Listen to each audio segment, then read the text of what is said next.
Okay, basically my review today, well now, is X-Men First Class. Whoever really that knows me, I really don't like X-Men, never really got into X-Men. I only watched really the cartoons when I was a kid, but never really got into the movies, never watched any of the movies, but I saw the movie twice because basically my partner wanted to see it. He likes these kind of movies, and if you do, you love somebody. Um, X-Men First Class. Surprisingly, I kind of liked it. I wouldn't want to see it twice as I did before. Like I said, it was his birthday, so we saw it twice. Um, but it was good. Um, basically, um, how the movie starts. Basically, X Men First Class kind of shows you how X Men really started and how they got discovered, and um, really shows you the main characters, how they come to be. Um, basically, it starts off kind of like a Nazi camp. Um, it shows this little kid and his mother, and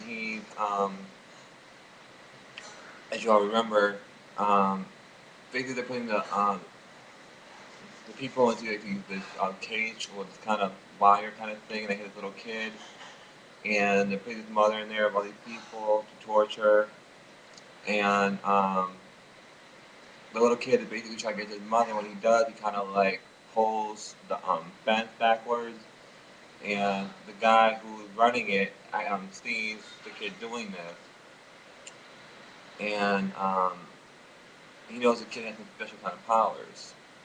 So he basically takes the kid to um, his office and tells the kid, he wants him to move the coin. I think is what he wants him to do. And the kid trying to move the coin, and he can't do it because he doesn't know how he controls his powers. So they bring the kid's mother in, and he basically points a gun at the mother. He tells him, "You move the coin, or I'm going to shoot your mother." Again, this review a lot of spoilers, so if you want to see the movie, don't watch this review. Um, I always skip a lot of things anyway, but so the kid trying to move the coin, move the coin, move the coin, and he can't move the coin, and the mother keeps telling him, everything's gonna be alright, everything's gonna be alright. And basically, um, he can't move the coin. The guy shoots the mother, and when he shoots the mother, the kid powers walk out in anger and starts. He crushes the bell thing, and he crushes the helmet on the soldiers, and then in the other room he starts moving all this stuff around, flying into the wall and stuff. And basically, the guy figures out that how the guy gets out of his anger, controls his powers through his anger and his pain. So it's kind of good. And then it shows um, Charles, the guy that's the good guy that kind of helps X Men, the one that the ball guy in the wheelchair. It shows him. It basically shows them all as they're younger. Like I said, it basically starts off how they got discovered, how X Men first started. Um, and it shows how he met Raven, the girl who she's all blue, and she kind of changes into different people, kind of hide herself. And she does that because she doesn't feel like she's beautiful. And so he goes in the kitchen, and he basically, it's a, she basically disguises his mother, but he basically is like, "You're not my mother. My mother never goes in the kitchen. She never makes anything. She always has maids do it." So then Raven turned into, as we know, Raven, the little blue girl. But he basically tells her through his mind, the telepathic kind of tells her through his mind that, and let her know that she's not the only one. He's glad he's not the only one that had these special gifts, um, which is mutations. So then it shows, probably, I mean, for some reason I thought the movie twice, but it doesn't push my mind, because it was a right, I really couldn't get into it, because X-Men really wasn't my kind of movie. But it shows the guy, the little kid, his name's Eric, the one that had to kill his mother, and he's like moving this coin through his hand. The guy like wanting to move, and he has a picture of the guy in the wall. And he throws the coin right into the guy's head. Um, and then basically it then shows. Um, so basically, so the whole movie, he basically trying to find this guy to get his revenge. He goes to different places. He pulls this guy's tooth out of his mouth. He one part is really really cool. He goes to this bar and he's drinking a beer, and the two guys are sitting there, and um, the guy that his mother owns this bar because there's like a picture of him and three other guys on the wall, and he's basically trying to figure out where he is. And the other guys know that he had these numbers on his arms. So they know that he's one of the people that were in those things where they torture the people. And he basically he puts a knife in the guy's hand, and then the bartender runs up with a gun, and he points. The bartender points a gun at the other guy, and then he takes the knife, and he puts the guy's hand with his power. He takes the knife, throws it into the bartender, and it goes right back in the guy's hands again. And then the guy asks him, who are you? He goes, I'm Frankenstein, I think my monster, and he shoots the guy in the head, I think. I mean, they really don't show where he shoots him, they shoot him somewhere. Um, and then there's a part where the detective is sitting in the car, and she's basically investigating something at some kind of bar or a club, and she sees this carnal guy go in there, and she follows him in there, and she basically buys, and she sees these mutation people, like this guy that looks like the devil, and then there's this lady who's also telepathic, and she turns into like a diamond shaped form. Um, and she sees all this, and then she calls her boss. She tells them, because tells her, there's no such thing. Um, the colonel is sitting right here. But she's like, I just saw the colonel, and they show the colonel actually is where the guy's telling them, but um, there's no way because the guy is also in that club. So she tries to figure out what's going on with the whole mutation. She tries to figure out someone who's an expert on mutation. And so then she so let's see what am I going to, and there's a part of the boat where, and basically the guy that's running the whole, like, he was a diamond girl, and the guy that does the tornado thing, and then the devil guy. He's basically the guy that killed, which is the little boy's mother, his name's Eric, and he has some powers. And the colonel's on a boat with Diamond Shaped Girl and the colonel, and he's on the boat with the Diamond Shaped Girl, the colonel, and I think it's the tornado guy. And the colonel guy, like, they go home and blow up the boat, and the guy goes, no, you won't. The guy, like, a little bomb, he pulls the thingy off, the tab, and the guy's like, well, I'll do it myself. And he takes the bomb and he opens it, and he just kind of like absorbs all the energy, and then he basically tells them what he can do, and then he can use that energy and use that on somebody else. Um, I get the part where the girl who is the FBI agent, she basically goes to find Charles for his help on the mutations, and tells her he's going to help her, like, to see in her mind that she saw what he basically see what she saw. And what was really cool too was the fact that when they went to her boss, who was the head of the FBI, he's sitting there explaining to him what the mutations, and they don't believe him. And Raven's sitting there, in her human form, and one of the guys said something to him, and goes, well, I can ask you, about your son and what kind of pie you're gonna have for dessert.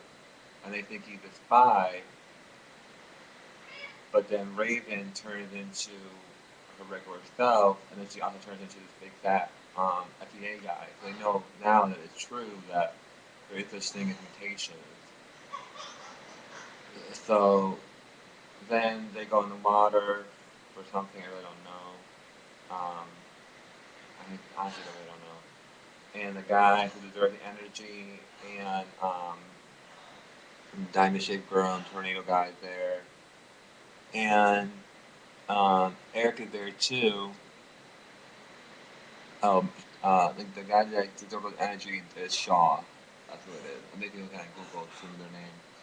And they're all there, and on the boat still, where they killed the colonel, and Eric is there.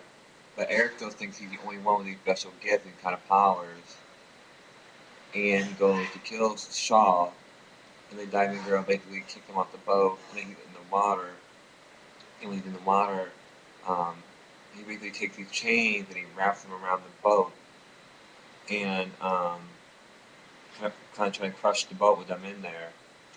And Charles, the guy who's a telepathic, um, sees Eric in the water, and he knows Eric is going to die.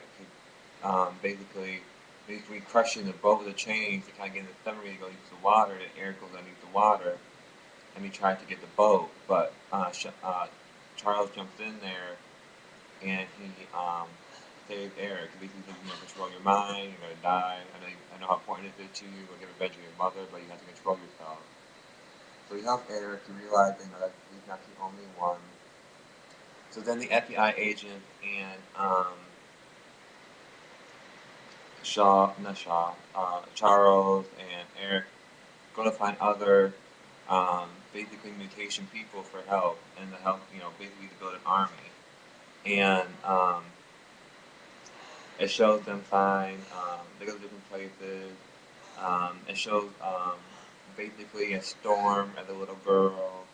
That's the only thing I really recognize. I don't think I really recognize any of her people because I haven't really watched it that much. So she was the only one that I really showed I actually recognized her.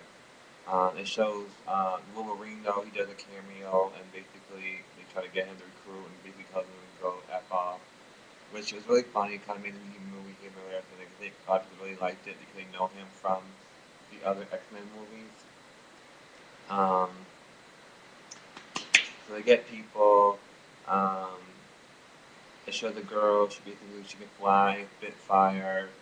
It shows another guy he can adapt to living no matter what situation he's in.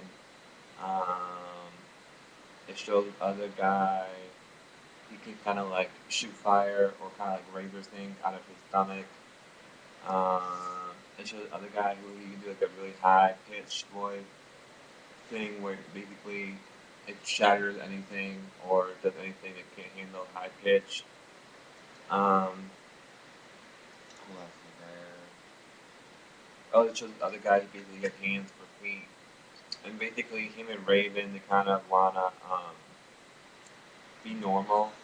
So he basically takes Raven's blood and tries to come up with a cure that won't affect her abilities, but she won't be blue anymore, and he won't have weird ass feet, hands feet. Who else is there? I think that's it. So, the telepath girl basically finds out that they're creating an army, um, and Shaw tells her to go to Russia, and she goes to Russia, and Charles, Eric, and the FBI girl follow her, and basically they're trying to figure out where Shaw is, and she turns to diamond form, so they can't read her mind, and Eric traps her, like, the bars go around her and traps her, and she turns to diamond form, and basically he's making the thing kind of crack and break, and Charles tells her, it's enough, you're going to kill her. So then she turns back into human form, and Eric is like, well, she's not going to turn back into diamond form again, because she does, just give her a little tap and she'll shatter. While that is going on, basically, the people they recruited are kind of hiding out, and Shaw's trying to figure out where they are, and he goes and finds out where they are, and he basically kills all the humans that are guarding them. And then he had this thing on his head, this little metal thing we see with the guy, I don't know who he is. Eric wears it after.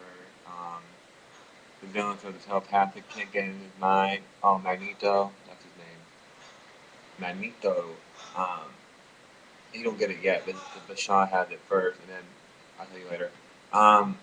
But he wears the thing that telepathic can't get in his head. He basically tells, mutations, oh, come with me, we'll fight the humans, and we'll basically